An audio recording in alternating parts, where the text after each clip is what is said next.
Hello everyone, it's Vicki here today designing for Pinkfresh Studio, and I am using the beautiful Lovely Blooms collection, and I was really drawn to this paper that has the triangles all around it in sort of a starburst almost, sorry, a sunburst almost, and I wanted to use this in a slightly different way. I didn't want to leave it as is, I wanted to do something a bit more interesting. So I'm going to take this base paper with the blue, orange and green lines on it, and I'm going to cut down the sunburst style paper and use this on top of that background. Now I have a square photo, so I thought it would be really cute to draw squares around this paper and then cut them out and then offset the colours so that they were all mixed up. And you'll see what I mean by that in just a second. But what I'm doing first of all is I'm drawing the squares onto my paper so that I can cut them out. And that first set of lines I drew at, I think 1.5 inches out from the centre. Could be 2 inches. And then the rest of them are all 1 inch. So, so I draw several squares around the page, as you can see there. I'm just marking off on the straight, and then I'm going to draw the lines in and then cut them out. So it's quite easy to know the length of the lines because they're as long as the next quadrant, if that makes sense. It's hard to describe, but I think you can see what I'm doing, so hopefully it makes sense. So I just do all 4 sides. And then I'm going to cut these out, and I'm just going to use a ruler and a knife to do that because I could use my trimmer, but getting the corners perfect is sometimes a little bit tricky with a trimmer, I find. So there you go, I'm cutting out the middle one there, and that's my idea. I want to sort of flip it around so that I've got a really multicoloured, more dimensional looking background. So there they are all cut out, and I'm just going to distress the edges, which is what's going to give me my more dimensional feature to this layout. And I distress the outside and the inside of each.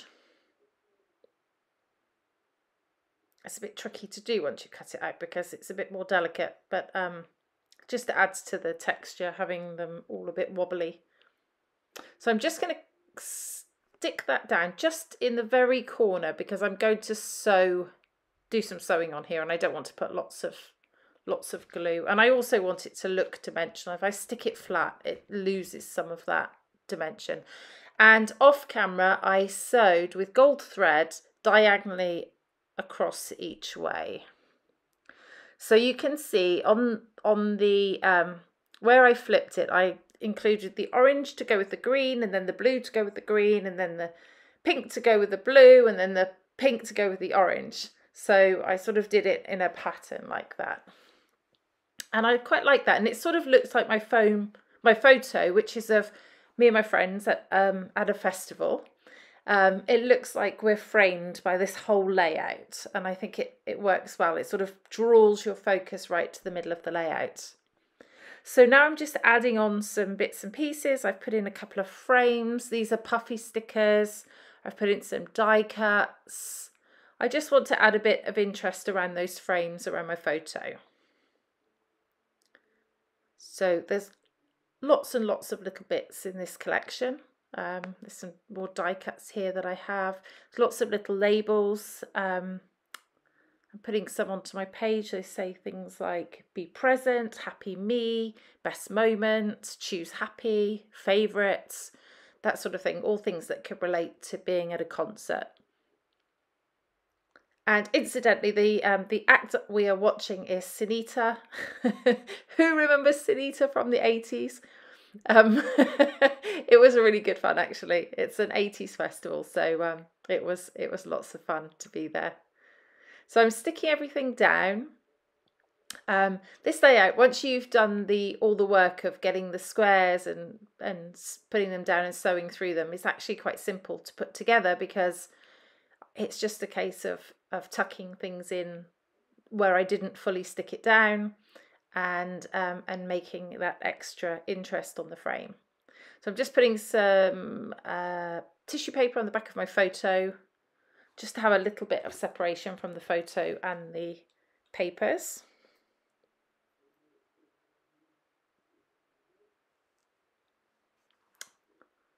There we go. And yeah, just going to stick that on there. You don't actually see that center square in the end, but I cut it anyway because I wasn't quite sure what I was going to do at my point of cutting. I didn't really think through that it wouldn't be seen. Although it does look cute in there, right? Okay, so my photo's going down. I'm getting near the end now, but yeah, I think this sort of has a lovely different look about it. It's something different for me, and I really enjoyed doing it. I'm just sticking all the other bits.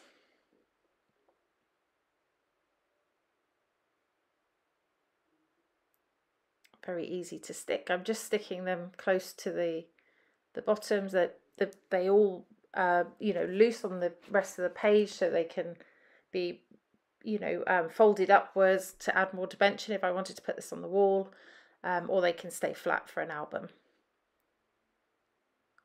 Just adding some more tags on here, I think. Am I? Maybe not. There we go, just one up there. Best moment. I'm trying to sort of color coordinate those tags onto the appropriate colors on the layout. That's a little chipboard piece there. And now, of course, some enamel dots. And I'm going to put those sort of color coordinated. And I'm also going to put some in the center of the flowers, some of the flowers, just to add a little bit of extra interest as well.